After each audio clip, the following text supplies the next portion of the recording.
Thanks, Dan, for taking some time.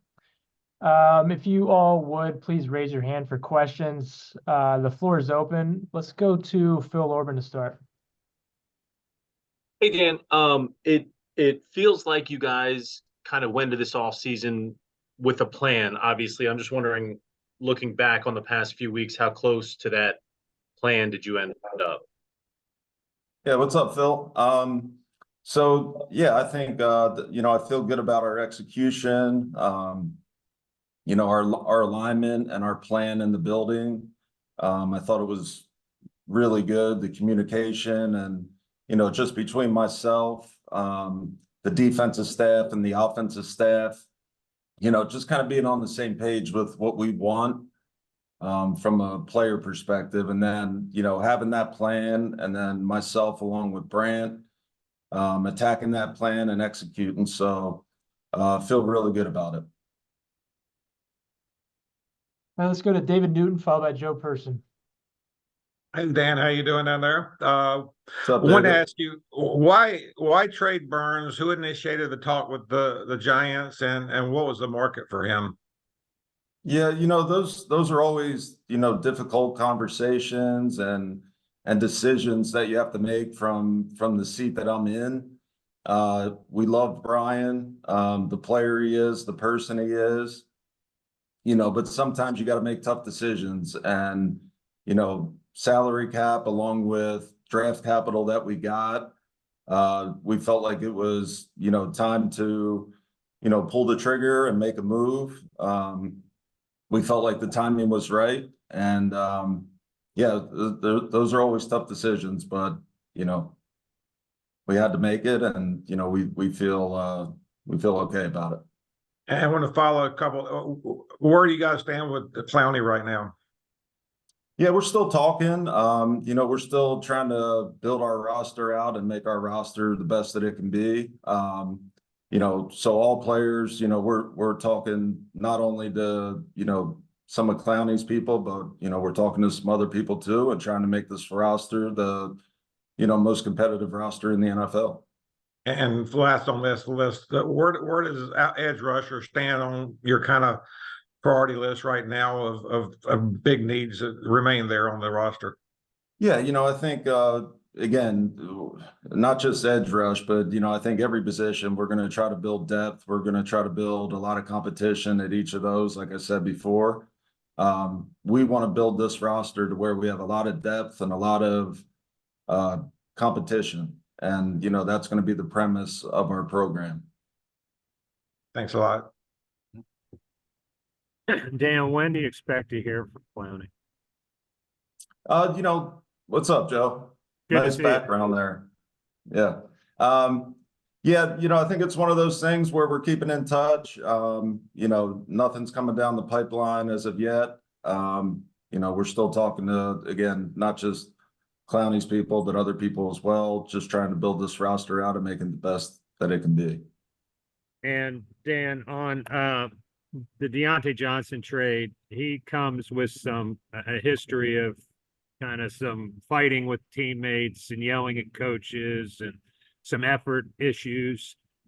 How much of that did you weigh against just the fact that y'all, like you have said at the combine, needed some more playmakers? Yeah, we talk to people. It's a small league. We know people in the league, and we did our research. We're thorough in everything that we do. We felt really good about Deontay and what he would bring to our team, not just from a playing standpoint, but as a person as well. So we're really excited about him. Y'all released Hayden Hurst, haven't picked up a tight end yet. Is that something you might end up waiting to the draft to do? Tommy Tremble, he's one of those guys that we hold in high regard. The way that he developed last year and the way that we feel like he's coming along, we're really excited about that. Along with Ian Thomas, Ian's a reliable veteran that can block. He's one of the better blocking wise at the point of attack. And then Stephon Sullivan, another guy that we're, excited about. So it's not like we don't have tight ends because we are excited about our guys. But again, we're always going to be looking to fill our roster out and draft or sign good football players. All right, let's go to Mike K, followed by Scott Fowler. Hey, Dan. You brought in obviously Hunt and Lewis, and then you upgraded swing tackle. What's the plan, at least from the starting lineup standpoint and from a depth standpoint? Yeah, offensive line, we're really excited about our additions and free agency. Adding a guy like Robert Hunt and Damian Lewis, and then getting Yash Nijman. We're really excited about that, along with the guys that have been in our program. We're looking forward to seeing them develop under new coaches, new staff. So yeah, we feel good about it. And again, just like every other position, we're going to be looking to build, and we're going to try to make this roster the strongest it can be. When you look at the defensive reinforcements that you brought in, they almost all have a connection to Evero. When you guys were setting out your plan, how important was it to get guys who could kind of hit the ground running with that information? Yeah, I don't think it wasn't like a necessity that we had to have somebody that, EJ's been with before, or somebody on the staff has been with before. It just kind of like worked out that way, that these are really good football players that, our staff's familiar with. They can come in, they know the system already. There's not going to be a steep learning curve. So we felt really good about those guys, and that's why we signed them. Dan, I've got two for you. Not three like David, but I'm going to give you two. Wow. What's up, Scott? How are you? Okay, one at a time. First of all, back to Diontae Johnson for a minute. So, it sounds like from what you're saying, you're not concerned about this off-field stuff, which at least in Pittsburgh was heavily reported. But also, I want to know what specifically he does so well, because I really haven't seen him play that much. So where will he really help specifically? Again, we did our research on Diontae. We're really excited about the player and the person, what he's going to bring to our building, what he's going to bring to our culture.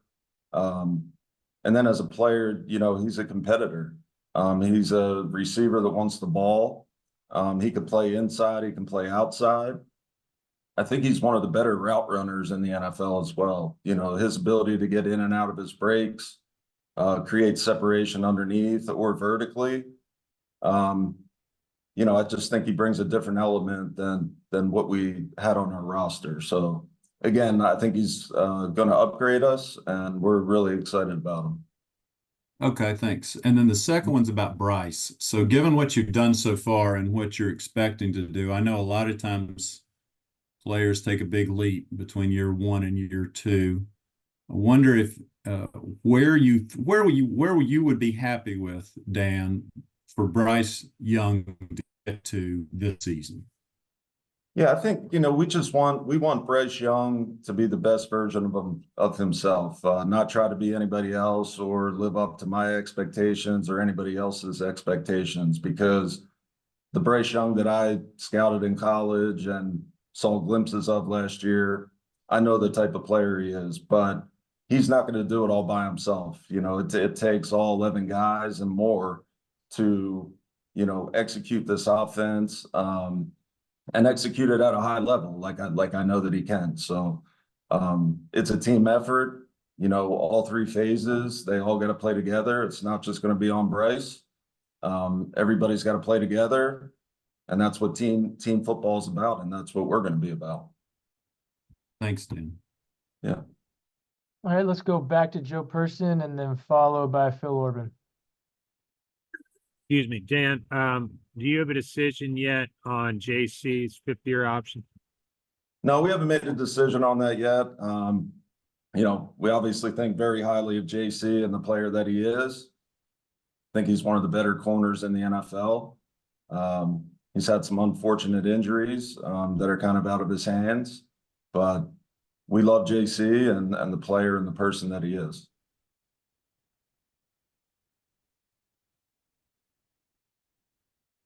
All right, let's go to Steve Reed, followed by David Newton. Hey, Dan, hope you're enjoying yourself down there. What's up, Steve? All's good. It seems like a big part of this offseason was upgrading that offensive line. What did you see last year that, just wasn't working? And how big of a step do you feel like you guys have taken forward now with, you invested a lot of money in two guys and brought in another. How much do you think you've improved there, and in what areas too? Yeah, I think it's not just about the offensive line, but I also think, bringing in Ashawn Robinson on the other side of the ball, we want to be able to dominate both sides of the ball at the line of scrimmage. And I think that's what it takes to win in this league. We didn't do that well enough last year on the offensive side of the ball, and bringing those two guys in, moving Corbett to center, adding those pieces. Obviously we love those guys and we feel good, but we got to go prove it on the field now. So.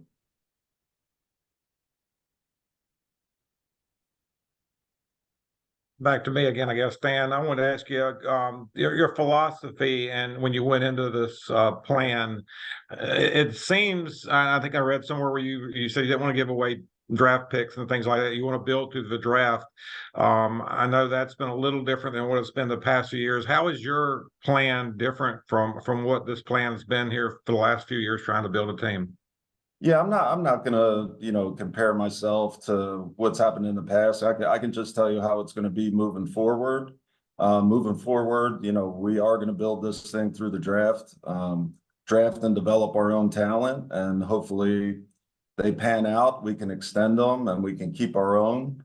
But that's the plan as of now. And then obviously, supplementing in free agency, I think that's gonna be, obviously one of the things that we're going to do as well. But yeah, we're going to build this thing the right way, which I feel is through the draft. And Scott will allow me, I'll ask another question. When you look at the draft and the needs you have left, what do you feel like are the biggest needs right now that you got to fill through the draft? Well, obviously I'm not going to kind of give away what we're going to get, what we're going to look at 33 or 39 or whatever. But, I think, we will have that type of philosophy where we are going to draft the best players that are available on the board at the time. I think in terms of needs, we have a lot of needs to fill out. I think a lot of spots on the roster in terms of depth and just numbers that we have to fill out still. So we'll be aggressive in doing that. But again, I think when it comes to the draft, I think that you have to draft the best player available. Appreciate it. We got time for a few more. Let's go to Phil Orban, followed by Sheena Quick, and then Daryl Horwitz. Hey, Dan, one of the things Dave said was that gave him a little bit, I guess, of an advantage is he didn't have a history with the guys, kind of fresh eyes on the roster. You didn't have that same luxury. I'm curious how difficult those conversations were with guys like Brian, guys like Bradley, that you had to kind of see move on to different places. Yeah, it's always tough because it's a relationship business, and you develop really good relationships with these players, and to have to move on from some of the players, it's definitely tough. Dave definitely has the advantage in that sense, but hey, like we always talk about, like we got to do what's best for the Carolina Panthers, and we felt like those decisions were the best thing for the franchise at the time.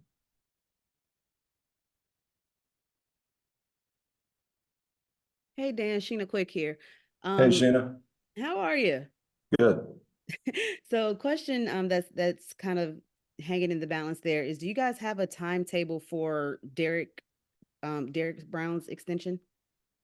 No, I'm not going to put any timetable on it. We have had some good discussions with his agent, but as of right now, we're working through that, and hopefully it ends up working out at the end, which I think it will. Thanks.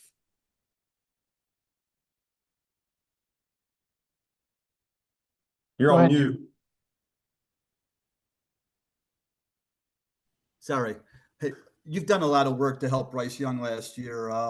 he was running for his life all the time. So you've helped with the offensive line and some help around him and all. But I mean, part of the situation is, I know it was talked about when he was drafted. I actually asked a question about how his size was an advantage for him, but what can you guys do, you think, to help get him more lanes or more passing lanes to be able to see better, to be able to maneuver behind center and make some progress passing the ball this year? Yeah, I mean, I think, the scheme stuff is obviously up to Coach Canales, and I think he'll do a great job at that. I think bringing the guards in and moving Corbett to center, I think it obviously builds a wall up front that hopefully Bryce can step up and, have some clear throwing lanes.